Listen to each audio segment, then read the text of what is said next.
अस्सलाम वालेकुम। आज हम रिस्पायरेशन का जो थर्ड इम्पॉर्टेंट पार्ट है जो ज़्यादा एनर्जी पैदा करता है वो इलेक्ट्रॉन ट्रांसपोर्ट चेंज है। तो आज के लेक्चर में हम इलेक्ट्रॉन ट्रांसपोर्ट चेन को ब्रीफली एक्सप्लेन करेंगे। इससे पहले लेक्चरों में हमने रिस्पायरेशन का introduction, type of respiration, glycolysis, link reaction और क्रेब्स साइकिल को पूरी डिटेल के साथ एक्सप्लेन किया। तो आज के लेक्चर में रिस्पायरेशन का जो थर्ड पार्ट है इलेक्ट्रॉन ट्रांसपोर्ट चेन हम एक्सप्लेन करेंगे। तो let's start the topic. Cluster of protein present in mitochondria inner membrane transfer electron to form ATP। तो माइटोकॉन्ड्रिया के इनर मेम्ब्रेन में ग्रुप ऑफ प्रोटीन मौजूद है जो इलेक्ट्रॉन को ट्रांसफर करता है और इसी वजह से ATP प्रोड्यूस करता है।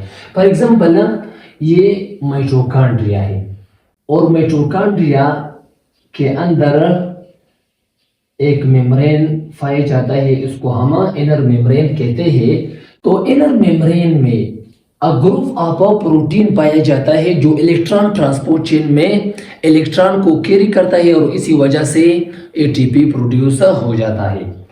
तो ग्लाइकोलाइसिस और क्रेब्स साइकिल में जो ATP प्रोड्यूस हुआ है उसको हम क्या कहते हैं?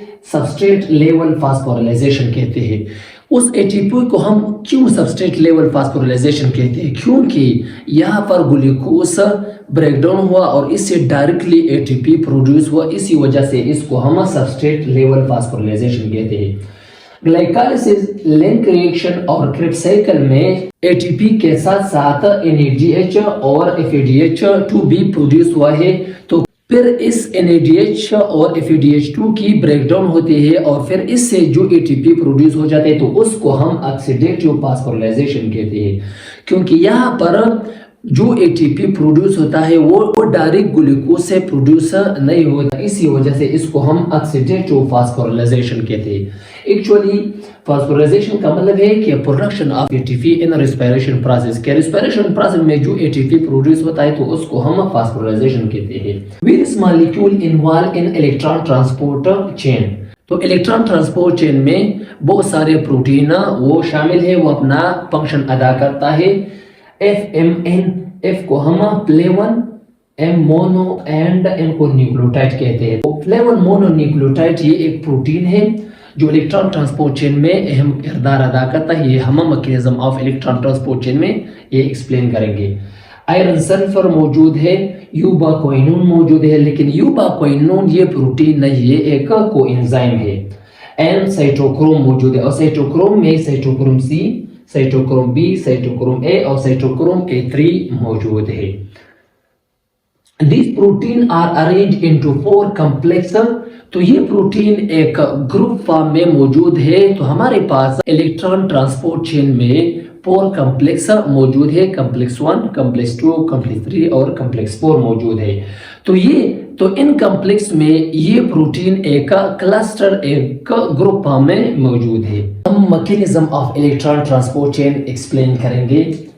तो कॉम्प्लेक्स 1 में फ्लेवन मोनोन्यूक्लियोटाइड मौजूद है और आयरन सल्फर मौजूद है। और कॉम्प्लेक्स 2 में FAD फ्लेवन एडेनिन डाइन्यूक्लियोटाइड मौजूद है और आयरन सल्फर मौजूद है। और कॉम्प्लेक्स 3 में साइटोक्रोम B, आयरन सल्फर और साइटोक्रोम 1 मौजूद है। और साइटोक्रोम ये कॉम्प्लेक्स का हिस्सा नहीं है, ये एक्चुअली साइटोक्रोम 3 और साइटोक्रोम 4 को कनेक्ट करता है।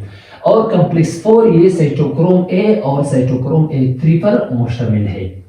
ये कॉम्प्लेक्स एक्चुअली ये प्रोटीन से बना हुआ है। फर्स्ट ऑफ ऑल मैकेनिज्म से पहले आप ये जानिए कि NADH के साथ और FADH के साथ कितने इलेक्ट्रॉन मौजूद है।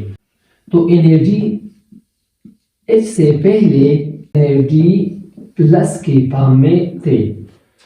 तो हाइड्रोजन ने 2 इलेक्ट्रॉन वो एक्साइट किया, वो रिलीज किया। जब ये 2 इलेक्ट्रॉन NAD प्लस के साथ जब अटैच हो जाता है तो इनसे NAD नेगेटिव बन जाता है। जब NAD नेगेटिव के साथ एक हाइड्रोजन अटैच हो जाता है तो इनसे NADH बन जाता है। तो इससे ये जाहिर हो जाता है कि NADH के साथ 2 इलेक्ट्रॉन मौजूद है। तो कॉम्प्लेक्स 1 NADH को जब ऑक्सीडाइज करता है, ब्रेक डाउन करता है, तो इनसे 2 इलेक्ट्रॉन प्रोड्यूस हो जाता है और हाइड्रोजन या प्रोटॉन पैदा हो जाता है। जब ये 2 इलेक्ट्रॉन प्लेवन मोनोन्यूक्लियोटाइड जब अट्रैक्ट करता है, तो प्लेवन मोनोन्यूक्लियोटाइड वो 2 इलेक्ट्रॉन वो आयरन सल्फर को देता है और फिर यूबाक्विनोन को देता है। तो ये प्रोटीन ये सिर्फ ये काम नहीं करता है कि इस इलेक्ट्रॉन को आगे प्रोटीन को देता है, बट एक्चुअली ये प्रोटीन इस इलेक्ट्रॉन के साथ बहुत ज्यादा एनर्जी मौजूद है। इस इलेक्ट्रॉन की एनर्जी को वो यूज करता है और ये बहुत सारे हाइड्रोजन या प्रोटॉन वो मैट्रिक्स से इनर मेम्ब्रेन स्पेस तक वो ट्रांसपोर्ट करता है। क्योंकि ये प्रोटीन इनर मेम्ब्रेन पर मौजूद है, तो मैट्रिक्स से बहुत सारे प्रोटॉन वो ट्रांसपोर्ट करता है। प्रोटीन प्रोटॉन को वो ट्रांसपोर्ट करता है from matrix to inner membrane space तक। तो ये प्रोटीन 2 इंपॉर्टेंट फंक्शन करता है। फर्स्ट फंक्शन ये इलेक्ट्रॉन को आगे प्रोटीन तक वो ट्रांसपोर्ट करते हैं, और दूसरा फंक्शन ये है कि इस इलेक्ट्रॉन की एनर्जी को वो यूज करता है और बहुत सारे प्रोटॉन को मैट्रिक्स से इनर मेम्ब्रेन स्पेस तक वो ट्रांसपोर्ट करता है, और फिर इस प्रोटॉन से एटीपी बनता है। ये हम कुछ देर बाद की मोस्मोस क्लासेस में ये एक्सप्लेन करेंगे। तो इसी तरह कॉम्प्लेक्स 2 FADH को वो हाइड्रोलाइज करता है, क्योंकि कॉम्प्लेक्स 1 FADH को हाइड्रोलाइज नहीं करता है। तो कॉम्प्लेक्स 2 FADH2 को वो हाइड्रोलाइज करता है और इनसे वो 2 इलेक्ट्रॉन रिलीज हो जाता है, और वो 2 इलेक्ट्रॉन FAD वो अट्रैक्ट करता है, और फिर वो 2 इलेक्ट्रॉन एक इनर प्रोटीन को देता है, उसको हम आयरन सल्फर कहते हैं, और फिर आयरन सल्फर वो 2 इलेक्ट्रॉन यूबाक्विनोन को देता है। यूबाक्विनोन को हम शॉर्टली क्यों लिखते हैं? तो यूबाक्विनोन फिर वो 2 इलेक्ट्रॉन वो साइटोक्रोम बी को देता है, और इसी तरह साइटोक्रोम बी आयरन सल्फर और फिर साइटोक्रोम C1 को देता है। तो ये प्रोटीन भी इलेक्ट्रॉन को आगे प्रोटीन तक भी ट्रांसपोर्ट करता है और इलेक्ट्रॉन की एनर्जी को यूज करता है, और बहुत सारे प्रोटॉन को वो मैट्रिक्स से इनर मेम्ब्रेन स्पेस तक वो ट्रांसपोर्ट करता है। तो हर प्रोटीन का ये 2 इंपॉर्टेंट फंक्शन है। फिर साइटोक्रोम C1 साइटोक्रोम C को देता है, और साइटोक्रोम C वो साइटोक्रोम A को और फिर साइटोक्रोम A3 को देता है, और इसी तरह ये फंक्शन इस प्रोटीन का भी है। साइटोक्रोम A3 वो 2 इलेक्ट्रॉन एटॉमिक ऑक्सीजन को देता है। एटॉमिक ऑक्सीजन को हम 1/2 O2 फॉर्म में लिखते हैं। तो final electron acceptor in electron transport chain is oxygen. ये पॉइंट अपने साथ नोट करें कि final electron acceptor in electron transport chain is oxygen। तो ऑक्सीजन वो 2 इलेक्ट्रॉन को जब वो एक्सेप्ट करता है, तो इससे O-2 नेगेटिव बन जाता है। जब O-2 नेगेटिव 2 हाइड्रोजन वो गेन करता है, तो इनसे वाटर बन जाता है। हमने जो मैकेनिज्म में जो पॉइंट एक्सप्लेन किया, अब हम थ्योरी में भी ये एक्सप्लेन करेंगे। Each next electron carrier protein या molecule is more electronegative and less energy. कि इलेक्ट्रॉन कैरियर प्रोटीन में जो नेक्स्ट मॉलिक्यूल है वो ज्यादा इलेक्ट्रोनेगेटिव है बनिस्बती पहले से, और इसका एनर्जी भी कम होगा। फॉर एग्जांपल आयरन सल्फर बनिस्बती प्लेवन मोनोन्यूक्लियोटाइड से मोर इलेक्ट्रोनेगेटिव है और लेस एनर्जी वाला है। Every time electron move, its energy is utilized and transfer proton from matrix to mitochondria inner membrane space। जब इलेक्ट्रॉन ट्रांसपोर्ट चेन में electron जब movement करता है, तो इलेक्ट्रॉन की एनर्जी को ये प्रोटीन वो इस्तेमाल करता है, और इसी वजह से बहुत सारे प्रोटॉन या हाइड्रोजन आयन वो मैट्रिक्स से इनर मेम्ब्रेन स्पेस तक वो ट्रांसपोर्ट करता है। And develop a proton grid in which activate ATP synthesis protein and make ATP. जब बहुत सारे प्रोटॉन इनर मेम्ब्रेन स्पेस तक आ जाता है तो उसको हम क्या कहते हैं, प्रोटॉन ग्रेडियंट कहते हैं। प्रोटॉन को और जगह नहीं मिलती ताकि ये इनर मेम्ब्रेन स्पेस से दोबारा मैट्रिक्स में आ जाता है।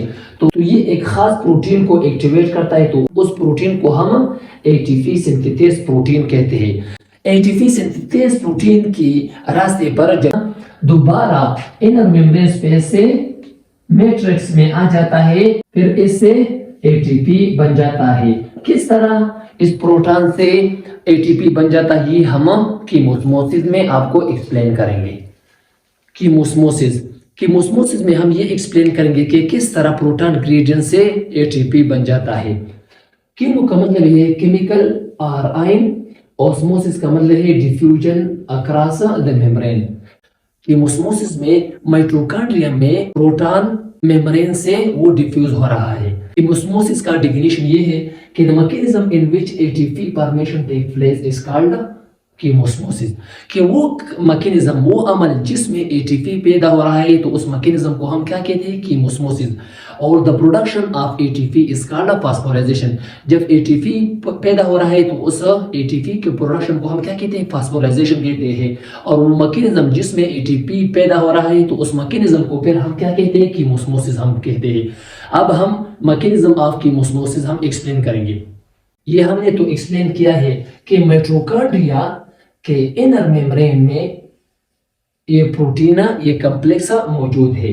तो ये इनर मेम्ब्रेन है, हमने इनर मेम्ब्रेन को जूम आउट किया है। तो इनर मेम्ब्रेन में पोर कॉम्प्लेक्सेस मौजूद है और कॉम्प्लेक्स वो प्रोटीन कैरियर से बना हुआ है। फॉर एग्जांपल कॉम्प्लेक्स 1 प्लेवन मोनोन्यूक्लियोटाइड और आयरन सल्फर से बना हुआ है। इसी तरह ये तो हमने एक्सप्लेन किया।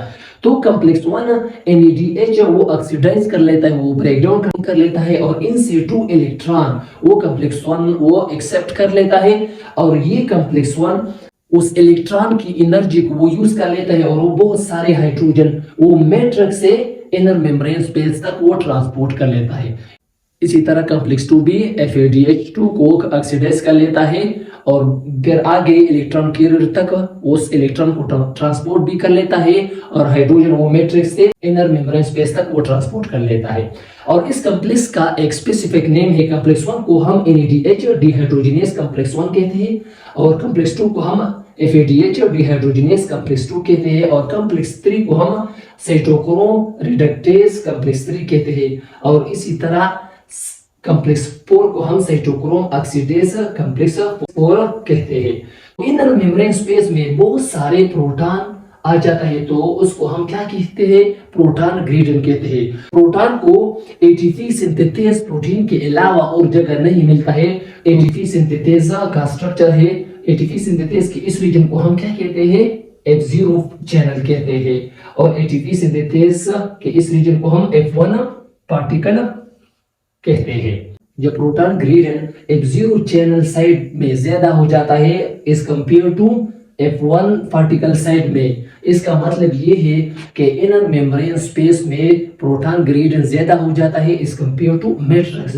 तो फिर प्रोटॉन इस एटीपी सिंथेसिस प्रोटीन की साइड में ये आ जाता है और इस प्रोटॉन के साथ बहुत सारी एनर्जी मौजूद है। तो ATP प्लस फास्फेट इस एनर्जी को यूज कर लेता है और इनसे ATP बन जाता है। तो इसी तरह प्रोटॉन ग्रेडियंट्स की वजह से ATP बन जाता है। जब एक NADH इलेक्ट्रॉन ट्रांसपोर्ट चेन में ब्रेक होता है तो इनसे 3 ATP प्रोड्यूस होता है और इसी तरह FADH2 जब इलेक्ट्रॉन ट्रांसपोर्ट चेन में ब्रेक होता है तो इनसे 2 ATP प्रोड्यूस होता है। अब हम लास्ट में कैलकुलेशन करेंगे कि एक ग्लूकोज मॉलिक्यूल को जब हम कंप्लीटली ब्रेक डाउन करते हैं तो इनसे 36 या 38 ATP प्रोड्यूस होता है। तो अब हम ये एक्सप्लेन करेंगे। तो ग्लाइकोलाइसिस में 2 NADH और 2 ATP प्रोड्यूस होता है। इसी तरह लिंक रिएक्शन में 2 NADH प्रोड्यूस होता है और क्रेब्स साइकिल में 6 NADH 2 FADH2 और 2 ATP प्रोड्यूस हुआ है। अगर हम इसका कैलकुलेशन करते हैं तो 2 NADH, ये 2 NADH, ये 6 NADH और ये 2 FADH2। जब एक NADH इलेक्ट्रॉन ट्रांसपोर्ट चेन में ब्रेक होता है तो इनसे 3 ATP प्रोड्यूस होता है, तो हम इससे 3 मल्टीप्लाई करते हैं। और जब एक APDH2 इलेक्ट्रॉन ट्रांसपोर्ट चेन में ब्रेक होता है तो इनसे 2 ATP प्रोड्यूस होता है, तो हम इससे 2 मल्टीप्लाई करते हैं। तो इनसे हम इसको ऐड करते हैं तो इनसे 34 ATP आ जाता है। और अगर हम ये ATP उसके साथ ऐड करते हैं जो पहले से ऑक्सीडेशन ऑफ ग्लूकोज में प्रोड्यूस हुआ है, तो फिर ये 34 प्लस 2 38 ATP आ जाता है। तो प्रोकैरियोटिक सेल में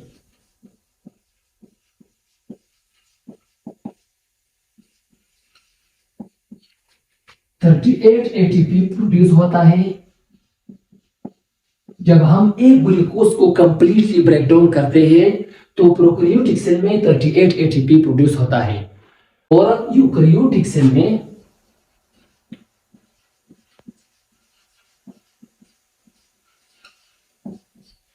36 ATP प्रोड्यूस होता है। यहाँ पर कंसेप्ट ये है, जब पायरुविक एसिड लिंक रिएक्शन में साइटोप्लाज्म से वो माइटोकॉन्ड्रिया में एंटर हो जाता है with the help of pyruvate translocase protein की मदद से, तो वहां पर 2 ATP वो यूज करता है पायरुविक एसिड, क्योंकि वो एक्टिव ट्रांसपोर्टर प्रोसेस थे। इसी वजह से यूकैरियोटिक सेल में 36 ATP पैदा होता है और प्रोकैरियोटिक सेल में 38 ATP पैदा होता है, क्योंकि प्रोकैरियोटिक सेल में माइटोकॉन्ड्रिया मौजूद नहीं है और प्रोकैरियोटिक सेल में ये रेस्पिरेशन प्रोसेस ये मेसोसोम में ये प्रोसेस होता है। मेसोसोम क्या है? Mesosome infolding of cell membrane को हम क्या कहते हैं? मेसोसोम कहते हैं। तो प्रोकैरियोटिक सेल में रेस्पिरेशन वो मेसोसोम में होता है, इसी वजह से प्रोकैरियोटिक सेल में 38 ATP पैदा होता है। तो ये था आज का लेक्चर। आज के लेक्चर में हमने इलेक्ट्रॉन ट्रांसपोर्ट चेन को ब्रीफली एक्सप्लेन किया और इसका मैकेनिज्म भी एक्सप्लेन किया, इसी तरह की ऑस्मोसिस को भी एक्सप्लेन किया कि किस तरह ATP बन जाता है। अब हम लास्ट में MCQs करेंगे कि and product of the electron transport chain क्या है। So the end product of electron transport chain is